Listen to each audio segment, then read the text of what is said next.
So the Taliban emerges from this maelstrom of conflict and ethnic discord as a kind of solution to the problem, to reduce the conflict, to maintain a certain level of law and order, and as they saw it, to impose an Islamic rule on the state that would maintain whatever order they could establish.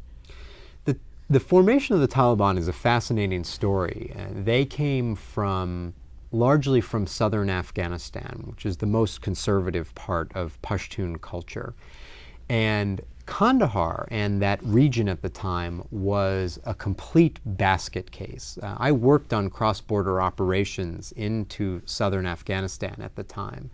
And the road between one town and another would be littered with checkposts of one faction, one militia, and you couldn't even get down the road without paying huge amounts of bribes. There was fighting in the city center, and it was a complete mess. It also meant that the Pashtuns, who had traditionally always controlled Afghanistan politically, were disorganized. And the president of Afghanistan at the time was a Tajik for the first time, really, in Afghanistan's history. At the same time, you had Pakistan, which was so anxious to have this land route reopened into Central Asia, because this was just after the Cold War was over. Central Asia was now becoming accessible for the first time in decades, which would mean that India and Pakistan could trade into Europe overland, into the Middle East overland. And so there was a huge amount of pressure both among the Pashtuns and in Pakistan to do something about the fact that it was essentially chaos. And out of this, the Taliban were born, with a lot of support from Pakistan. And the Taliban initially became a law and order movement. People knew that they had this sort of strict Islamic character, but the thing that people really knew them as was a law and order movement. And they immediately started grabbing people and chopping off hands and hanging them from a lamppost. But at the time, because people were living in chaos, they embraced this. And they were very quickly able to establish control and disarm these militias all across southern Afghanistan. And so, in part because they moved so quickly, and in part because they moved with this sort of righteousness and rule of, or sort of law and order approach, they very quickly gained this mythic character, which of course was tied to their charismatic one-eyed leader, Mullah Omar, who went, when they took over Kandahar, went to the shrine of the cloak of the Prophet Muhammad and took out the cloak and donned it. So it was clear that he had this vision of himself as a prophet character.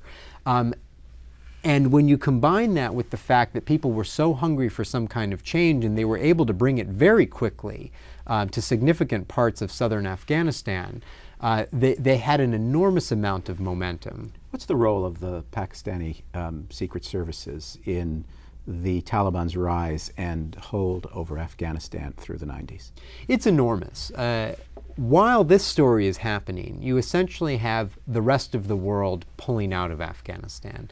The United States is not paying attention to Afghanistan, minimal level of humanitarian assistance, and essentially nothing else. The Soviet Union is collapsed. The Central Asian republics are newly free. They're trying to get a hold of themselves. Russia's dealing with its own issues. And so in many ways, it's really only Pakistan that after this years of proxy war is playing. And Afghanistan is so devastated that Pakistan's influence was able to be enormous. And they were very heavily involved. They essentially trained and armed the Taliban. They provided them communication skills. They supported them politically. Pakistan was, of course, one of the only countries in the world to ever recognize the Taliban government. And so they were really very much hand in glove in the creation of the Taliban and then in supporting them subsequently. It's important to mention here that part of the Pakistani motivation, in large part, didn't have that much to do with Afghanistan itself, but with providing Pakistan some kind of strategic depth in the event of an invasion from India, the need for the Pakistanis to pull back, that they could have more depth in their rear if it came to that in their ongoing struggles with India. So the great game continues in Afghanistan during this period, but it's now the Pakistanis and the Indians who are playing it. Absolutely. Pakistan has fought and lost 3 major wars with India, and they felt always that the insecurity of their border with Afghanistan was very problematic to their broader strategic picture.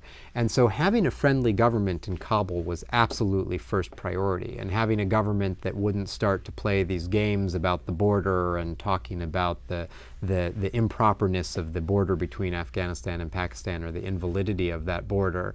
And so they were desperate to have a friendly Afghan government. And so their ability to support the Taliban was critical to their own sense of security.